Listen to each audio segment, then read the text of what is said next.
chief editor of China Auto Review, having covered and opined and written about the Chinese auto market for pretty much the last 25 years. Suspension system on these buses, and then Are there not many pickup trucks like in from Chinese brands? Encouragement of purchase of personal private vehicles. I want to add on that.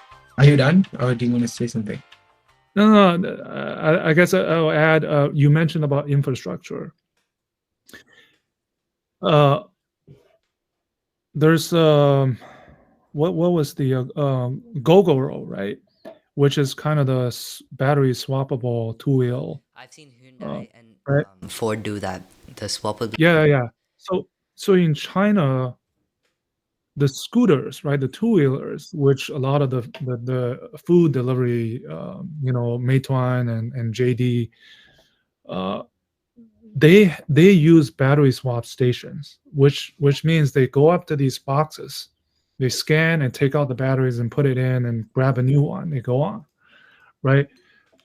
Infrastructure, I think, is very huge part of this equation, and probably the answer why a market like India, the people are not yet into this because it's a concern. Whereas in China, it's no longer a concern because it's there when you need it, right? It's there when you need it. You already have the peace of mind. And then probably the second biggest issue is still affordability. When you come to the two-wheel mobility versus the four-wheel mobility, a lot of it has to do with affordability. When you solve these two equations, I think it'll take off. But we're not there yet in your part of the world, right?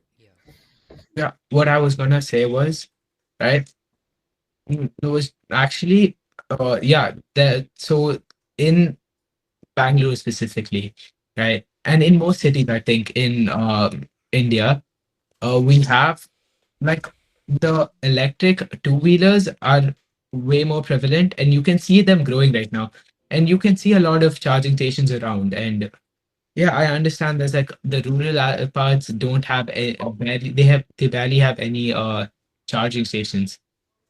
Oh, But also, I give you an example in China how things work is for these two-wheelers and the scooters in the apartment complexes, there's these special parking lots for these scooters where you just plug it in like your regular plug. You just plug it in. There's a set of, it's like a parking shelter, and you just go there and just plug it in. That's another way that how things works. That could make it easier. So So you mentioned go-go scooter. Patrick, can I say something? Gogoro, I think that's the one that's in. Yeah, Rahul, you can continue. Yeah, so when you were saying this, right, Leishing, I thought of this, right? In in cities in India, we have this thing, like, I forgot what it's called. It's like electric cycles that are there literally everywhere, and most delivery drivers and most people, they use that to get around, and you just have to pay a small fee, and it's quite an interesting, like, I was coming to that. It's called the Yulu bicycle. It's like a very compact, almost a motorcycle, but it's electric, and then there's no shifter, so it's just one gear. And then it's similar to what you said. They're like two-wheelers that you can charge, but you don't actually own them. You rent them out, and then instead of switching out the battery, you just switch out the entire bicycle, right? You go to these Yulu stations, you put the bicycle over there, rent out another one, and everything is seamless. It's on the app, and then Yeah. a lot of people use it because it's too small, but it's the market that it's intended for.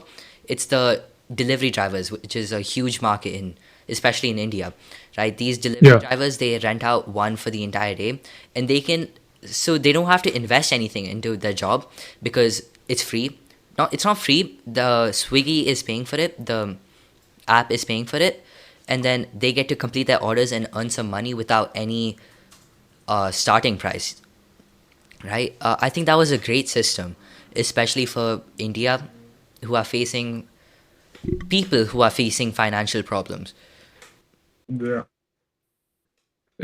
Yeah, and then also the other word I could think of is the concept of accessibility, Yes. which deals with not the charging infrastructure, but the infrastructure overall, how the roadways connect the cities and towns, and what you use to access your destination. Right, that's a factor. Why do you want to use a four-wheeler when a two-wheeler works better? Yeah. I'm just thinking of different factors that in different parts of the world play a role in why EVs in general, right, are not there yet compared to China. Are tuk-tuks big in China? Like Are what?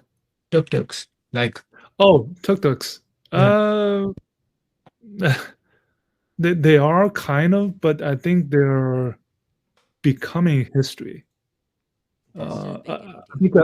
think at least in the big cities, there are still people, especially the older people. They drive these around to, let's say, take their grandkids to school. Last mile, couple of miles at most. Uh, but there are some rules in cities now that are banning these, but you can still see them around. Even in the rural side, they're very popular. Sure, uh, but uh, yeah, but they're probably not the same tuk-tuks that you're probably referring to. Let's say in India. Yeah. Yeah. What I wanted to say about that was like in India, tuk-tuks are like really big, right? And so Yeah, they're almost the face of India, right? Right. If yeah, you think about it, right? So whenever you search of India, you will always see a very polluted image of the air, and then And you then a crowded yeah, street, a yeah, crowded street, and then a tuk tuk in the middle. Um, in yeah. like every single YouTube show about India, you just have the YouTuber. Yeah, sorry for me being stereotypical, No, no, but that's fine. That's totally fine. yeah, No, but no, they're pretty big. Like even if I walk outside right now, you will see a tuk-tuk. Like this sure. I stuff. mean, they're a popular form of mobility, right? Yeah. So So what I found interesting was I think lately I've seen wherever tuk-tuks are big, I think I've seen a rise in like electric tuk-tuks, Yes, right? mm, definitely. And that's the point I wanted to add, right? Even even traditionally like gas powered thing like vehicles can be electric. It doesn't necessarily have to be a big source of carbons, right? Carbon and stuff. Is that what I wanted to say? yeah, I mean, uh, so I mean, in China, we're seeing the electrification of many forms of transportation, right? Going down to the e-bikes, to the scooters, the four wheels, to the trucks, heavy duty trucks, to the delivery vehicles. It's nowhere in the world, right? It's more transitioning much more faster than in China. I think China is so fast in like adopting these technologies while the rest of the world is quite like I wouldn't want to say like insanely like behind, but like they're quite you know I think behind. I'm gonna take like a guess right here. I think it's because China is still a developing country, right? Correct me if I'm wrong, but Sure. including Yeah, India, I right? believe so. India and China, they're still developing countries, and in this development, they're able to catch on to new trends and like new technologies that they can easily implement, and then that's how they're so ahead right now compared to developed countries. And Yeah, I think it's a good point because in China, when you talk about developing nation, something that happens in China that's unique is it often bypasses what other countries have gone through. A concept of writing a check never happened in China, whereas in the U.S. really, we still write checks, oh, right? It went straight from almost from cash to even a credit card to a fully digital currency or digital cashless society. yeah, we talked about this in Uh, previous episode, me and Rahul, right? right? Yeah. Yeah. So, India, uh, before like 20 years ago, it was mostly just cash and check, and then yeah. right now, credit card period was like what, a few, like 10 years, and then they just like Mhm. sped past all of the other ones, and then Yeah. went straight all the way to digital payments. And then Yeah. right now you don't like see a lot of people carrying around credit card machines. It's just a scanner and then a phone. That's all you Yeah. need to make Yeah. payments. Everything is a scan or scan or be scanned, right? Everything is like We that. call it UPI, United Payment. No, Yeah. yeah, Yeah. Yeah. Google that. Uh, You know what it is. yeah, and then just these newer generation of consumers that are growing up, that going through that. Uh, I think the Chinese, they're much more uh, into accepting new tech, yeah. because the Chinese, right? Any industry you can think of, the innovations are coming out of China, and the I would Chinese say, consumers, the younger generation of consumers, who are more digital natives, yeah. they will accept having newer things in their lives. Yeah, definitely. I have a question. It's a bit off topic, but like, Can I say something once yeah, before you finish? yes, Start.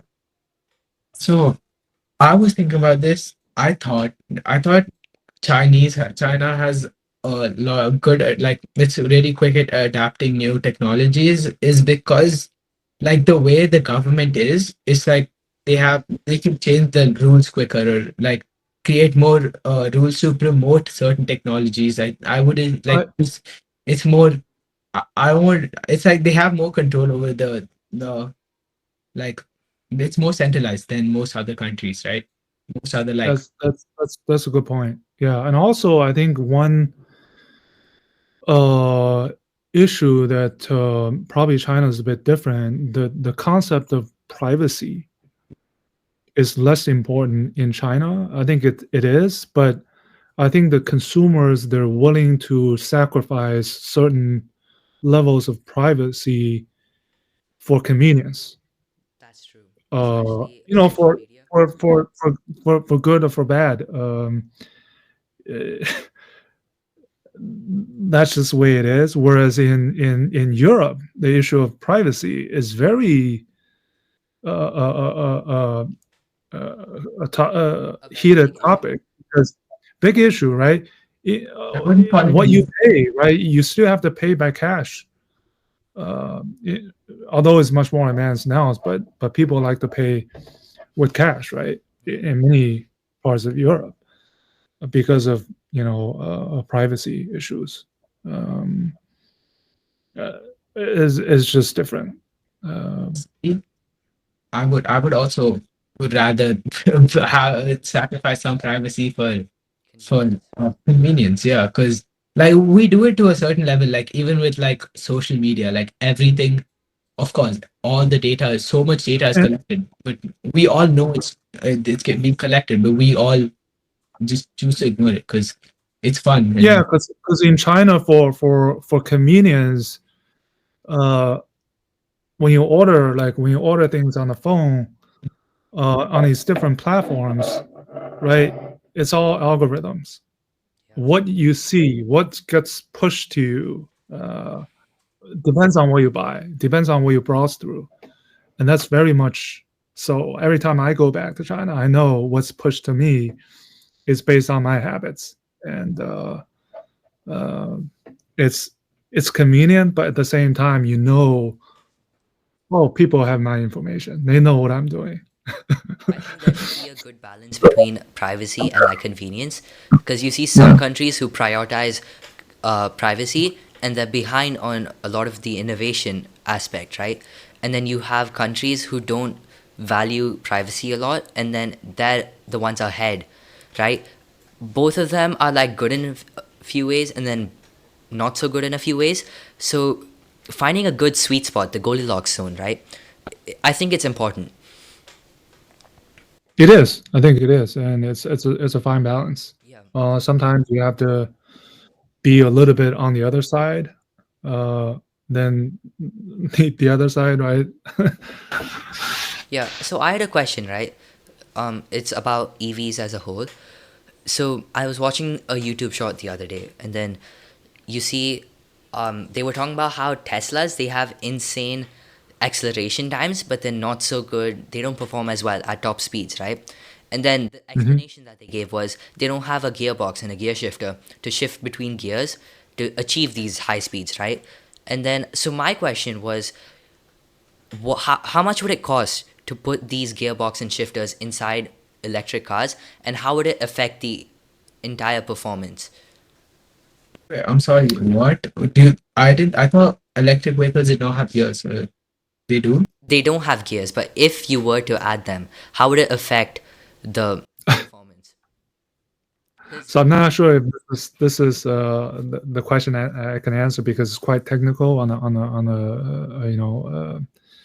the component side. But what is happening in China is these car makers themselves, they're doing a lot of things in-house where they could have, let's say, a 3-in-1 would be the norm many years ago. A 3-in-1 e-motor, let's say an electric drive unit. Now you have in China 10-in-1, 12-in-1, where they combine components into one assembly, which is compact, uh, lightweight, and that's how they try to get ahead in terms of bringing the efficiency up and the energy consumption down. yeah. I'm not sure I can answer your question about putting a gear. That's not my area of expertise, but these things are happening, right? Of some simplifying the manufacturing processes of the components of the assemblies in order to achieve better efficiencies and low cost. I think that's what's happening in China much faster elsewhere in the world. And to be honest, I think they're learning. These Chinese companies are learning from Tesla. I'll say Tesla is still the benchmark, even to this day, Yeah. because the Chinese brands, when they launch these new models, they often like to benchmark against the Model 3 or the Y, because they're the gold standard. Yeah. I think even in terms of efficiency, energy consumption, Tesla still is the leader, in the game.